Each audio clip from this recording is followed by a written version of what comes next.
Good morning, good afternoon, depending on where you are. Happy Sunday. It is Sunday, April the 10th. It should be springtime. It's getting there. Well, it should be springtime where I am. It's getting there. Happy Sunday. I am going to give it a few minutes to see if I have anybody join this morning.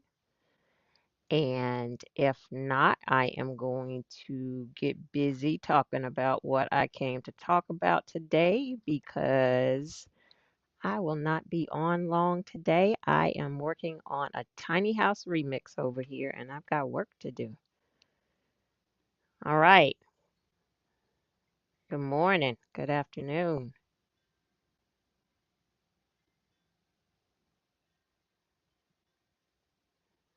Morning.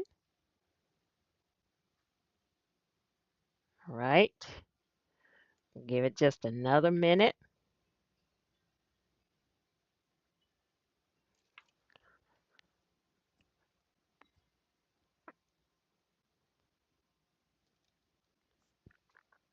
All right. I am getting started. Good morning. Good morning. Thank you for joining. I am going to get started. I This may be a quick one. I'm working on a tiny house remix as I just shared over here, and I've got work to do, so I am not planning to be here long, but hopefully we'll get to a few questions if anyone has them, and outside of what I came to talk about. And I am going to introduce myself and then get into the material. Good morning, good afternoon, where depending on where you are. So my name is Jewel Pearson. This is Miss Bohemian Soul TV. This is the Creating Home, a tiny house series, and this segment is What's Your Question? And every Sunday, I offer live content, and I alternate between my conversation series, the conversations on intimate spaces, and the What's Your Question segment. And so this Sunday, it is What's Your Question? And this is the segment. Good morning. This is the segment where I answer some of the frequently asked questions, tiny house questions that are asked of me. And to introduce myself, I practiced my switching from my screens today earlier today, so I should be able to do this very efficiently. We'll see. Um, I built a kind of fancy tiny house in 2015. And since that time, I have been sharing my journey to hopefully inspire others who are interested in the movement. I do offer coaching, consultations, and workshops to help others in their tiny house journey. And I serve up a lot of representation in the movement along the way. It is my intent to build figurative and literal community that is inclusive and is accessible. And I ask you, if you find this information and the video helpful, if you will please like it and share it, and then subscribe to the channel and turn on the notification so that you'll get notified when new content is added. So again, this is the frequently asked questions segment. What's your question segment? And this morning I am going to be talking about, hello, I am talking about, share my screen again, talking about how to get bill sponsors. Oh, thank you. How do I get bill sponsors? And this is one of the questions that is frequently asked of me. And so I am going to share the knowledge that I have on obtaining sponsors. And I will start the conversation out by saying I am by no means an expert on this. I am sharing what I know. You are encouraged to do your own research, but since it's a question that's asked of me often, I decided that I would talk about it. And as I'm talking about here and sharing my my information. I am not speaking to the appearance on HGTV. They were not a sponsor. I did not source them. I actually filled out an application to participate in that series in 2014, 2015, 2014. It aired in 2015. So that's not who I'm speaking to as I speak about sponsors. I am talking about sponsors. I did have some sponsors who contributed materials and products for my tiny house build. And so that is, and I continue to um, seek and work with sponsors from time to time. So that is what I'm talking about in this conversation. Again, not the appearance on HGTV. And so I've identified 5 areas here that are 5 kind of steps in the work that I know that I did in identifying sponsors. And again, I am by no means an expert here, but one of the first things that I would suggest that you do is kind of identify your niche. So, most of the time when people are asking me about how to find sponsors, they're really looking for somebody to help them fund their, excuse me, their tiny house build. And now in 2022, it's not as easy to just kind of say that, I'm building a tiny house and want a sponsor because people are very familiar with tiny houses now.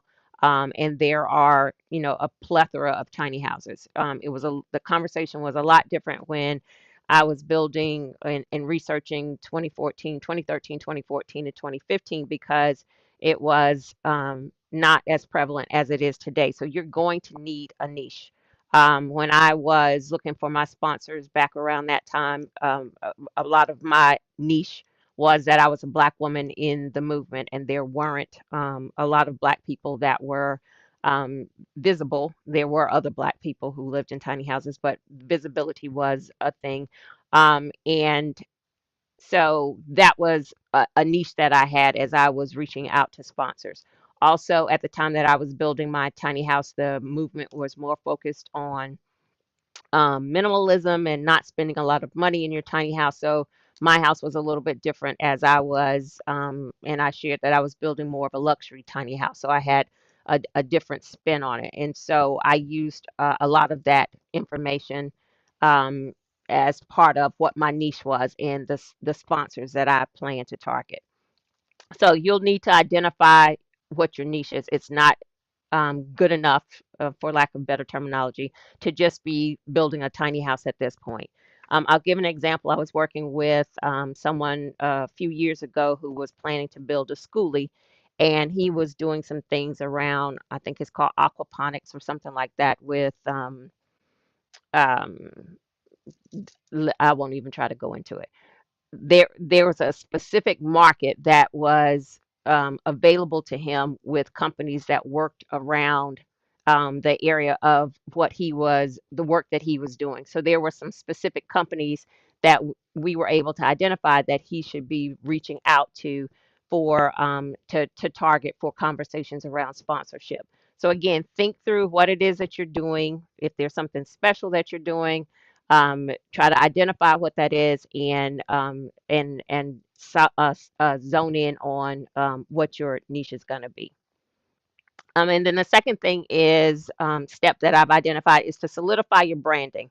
So you are going to want to have a presence. It's not going to be enough to, you're looking for sponsors, but you don't have an online presence, or you have a social media page, but you have 4 posts or 4 followers. You're going to want to build your brand and put some effort into building your brand, because you're going to need to tie back in your conversations with the sponsor. You're going to need to tie back to your presence, and so if you're asking me to, in some means, become a sponsor for you, and I come to your page and you've got 4 posts or 4 followers, that's really, you're not really showing me that you have some any you will be able to impact any of a market that I might be interested in.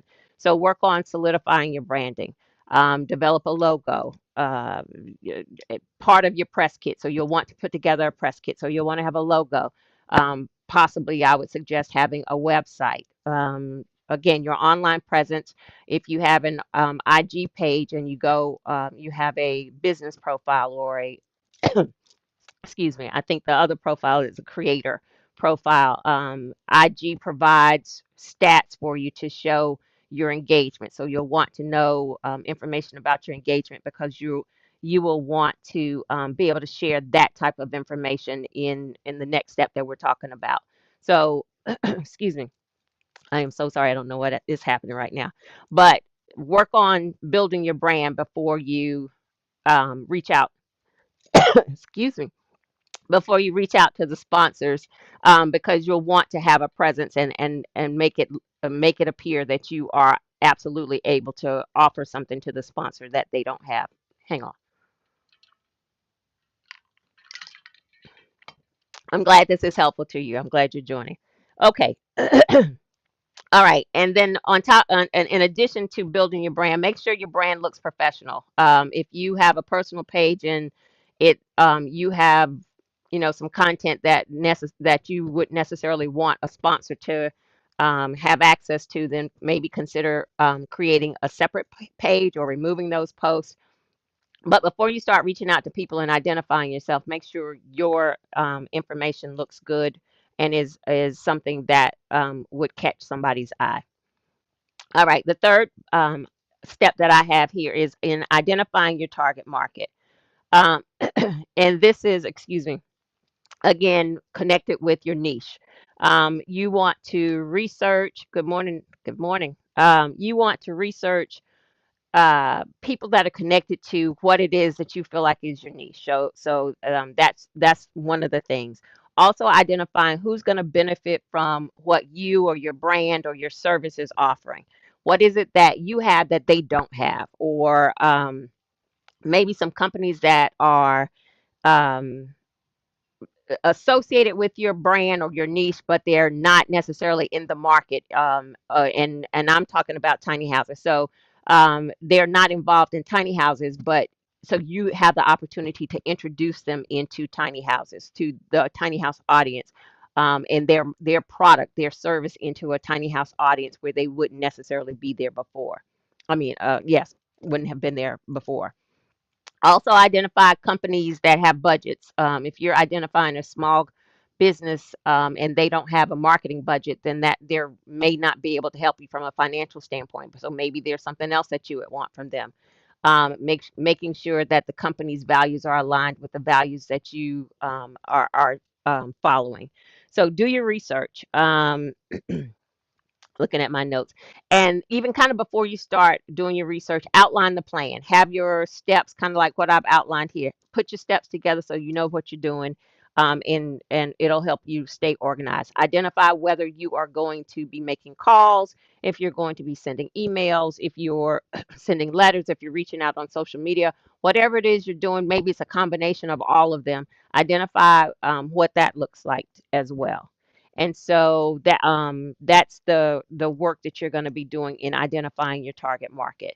I also say with identifying your target market, you're going to want to identify like volume is going to help you. Like don't just zone in on one or two companies. As many companies as you can find because you're going to need the volume because not everybody's going to respond or not everybody's going to be able to support. So the more options you have, the better your opportunity. So put a lot of time into identifying what who your target market is. And then the next point, my fourth point here is just kind of shoot your shot. So, but do shoot your shot with your research and do it. Shoot your shot smartly. So, in your pitch, just determine what it is that you're offering. Develop your pitch and then refer above. Remember, I was talking about what it is that you are offering, what service product that is that you're offering that they could benefit from. So you want to hone in on your pitch. And then if you are looking at a partner or a sponsorship and you have an idea of something that they might be able to benefit from and it's something that they're not doing, I will caution you and say, don't give them the whole idea. Give them a part of a kind of a teaser. so that you're not giving out all of your information and then, they take your information and run with it and never respond to you. So don't give away the entire game, but kind of give them a teaser of, I'm doing this and it might benefit you and I'd like to talk more about it. And involve you so that you again are not giving them information that they can then take and run with and never work with you. And in your pitch, you also want to identify what it is that you are going to do to promote them within your work. Be specific. So I talked about how you'll want to know analytics for like your target market, your impact, that kind of stuff. So numbers help as people, companies want to know numbers. So identify, something like I'm going to do a blog post because you've got a website. I'm doing a blog post, 2 social media posts per week for a month, whatever that looks like, but identify what that timeline is of your offering. Tailor it to them so it's something that makes sense for them and it would make sense for the relationship. And then also be sure it's something that you can do, that you act, it's something that you can support, something that's sustainable, because you don't want to, you know, send out a message that I'm going to do all of this stuff and then can't follow through, because then you would be in default of the agreement if they were to actually partner with you. So that is, let me look at my notes, make sure I've gotten everything that I wanted to cover around the pitch. And make sure you're using spell check. The basic things, like I'm not covering the basic things, but make sure you're doing the basic things like spell check and using good English and that kind of stuff. That goes a long way. And then my last note that have here is persistence. And so the work that I did and the sponsors that I was able to get initially with my build, it was a lot of work. Like I've said there, I had like 3 jobs happen, no, 4 jobs happening at the same time as I was building my tiny house. So I had my real full-time job, my tiny house build, which was a big job. Finding a location, and I've shared that I would ride around looking at areas, and I talk about this and where you can place your tiny house. So that is one of the previous what's your question? So refer back to that. But I was trying to secure a location for my tiny house. And then the fourth one was I was trying to find sponsors. And so I was putting a lot of work into doing all the things because I needed all of those things. And so this is work. It is something that is going to require you to, one, be organized. Like I said, out determine your outline, maybe make you a spreadsheet, write down the companies that you're targeting, the dates that you've reached out, if you got a response, when you're doing your follow-up. It's not going to happen from one contact. You're going to have to do multiple follow-ups. And don't let a lot of time, don't spam their inbox, but also don't let there be a big gap in the time that you're reaching out and reaching out again. But be persistent, be polite as you're being persistent, but be persistent. And I spoke to the fact that you are going to need to identify a lot of companies. So you'll need volume in order to even get a couple or a few or maybe even one. But that it again is part of the work that has to be done. And I would also say within being persistent, like now during this work, it's not the time to be shy. It is the time to shoot your shot with everybody. If you see something that you can kind of tie into what you're doing, then reach out to them. You never know who is going to read what you are offering and say, yes, I'm interested in that. Like I'll give the example of the stairs in my tiny house. I was one Sunday just kind of Googling. I knew I wanted to have floating stairs in my tiny house, and I wanted to work with a company that specialized in creating or making stairs, however you want to say it. And so I was just kind of Googling and looking at all of the companies and shooting my shot. And I had a email template that I had developed, and I tweak it according to who I was reaching out to. The content that stayed the same was kind of talking to my background, who I was, what I was doing, and what I was offering. But I would tweak it then, to speak to that company and what I saw as the work that they had done. And so this one Sunday, I sent out this email, and it was probably about 8 or 9 o'clock. I sent out an email. There was the headquarters of the company was in Atlanta. I sent out my email, and like 10 minutes later, the owner responded and said, "Absolutely, I'm interested in working with you, and let's talk about this." And it was a beautiful relationship. I have a set of beautiful stairs that I adore. I worked with a gentleman here locally who fabricated the stairs, and it was again because I was just adamant and on top of making sure that I reached out. I was, shoot my shot with a whole bunch of companies, and this one took, and it was a great relationship.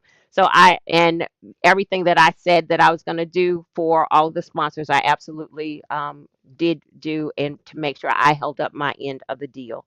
So be persistent. So getting bill sponsors, identify your niche, solidify your branding, identify your target market, shoot your shot, and be persistent. And again, some of this stuff, as I share, like in Dreaming All the Dreams, I'm talking about tiny houses, but I think a lot of this information is transferable to other opportunities, other things that you might be working on. So I hope that you will take from this whatever it is that you can use and use it to your advantage.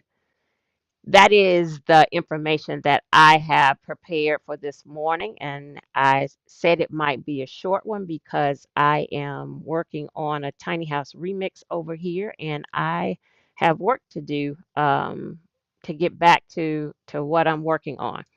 So I am going to check to see if I see any questions in the chat.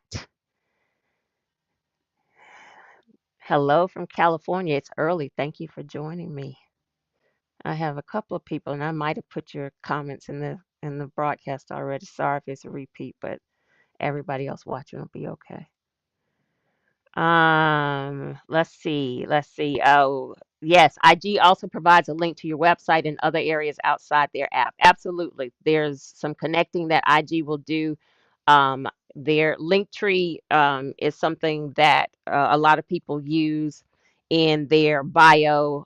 So if somebody's looking at your bio and they can hit link tree and they can see everything that you're doing because you've set up your link tree to show all of your services. I did the same. I didn't use Linktree. I did it through one of my websites, and I have links to articles, features, my website, the YouTube stuff that I'm doing. So yes, you want to have, if you are soliciting sponsors and partnerships, you want to have all of your information available to make it as easy as possible for someone to see what it is that you're doing and what you're offering, and to look professional.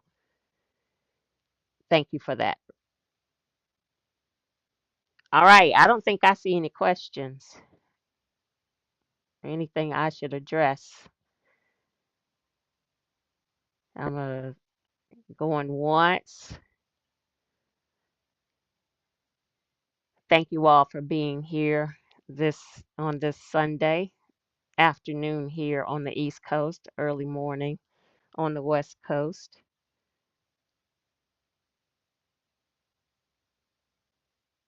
Good morning, Shirley. Late again, that's okay. You're here. You can watch the replay. Thank you for being here. All right. I don't see any questions. I appreciate you all being here with me today. Again, this was the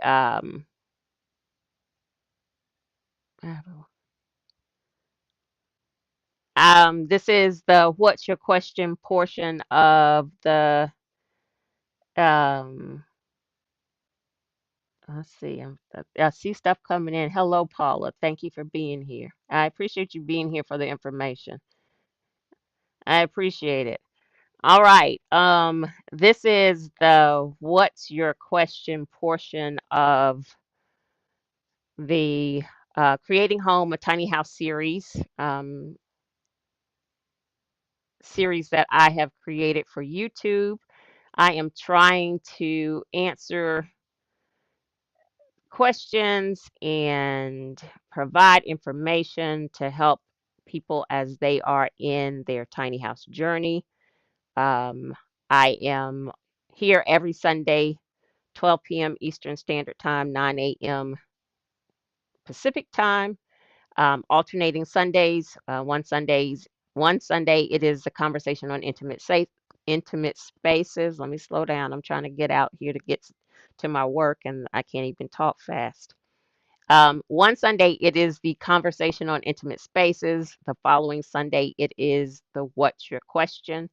Um, the conversations on intimate spaces. I am interviewing a guest who is in or around the tiny house movement and sharing their journey. And those conversations are less about the house and more about the person and their journey. When I say less about the house, we're not talking about aesthetics to um, the for the most part, but we're talking about the journey. And so um, I hope you'll join us for those conversations.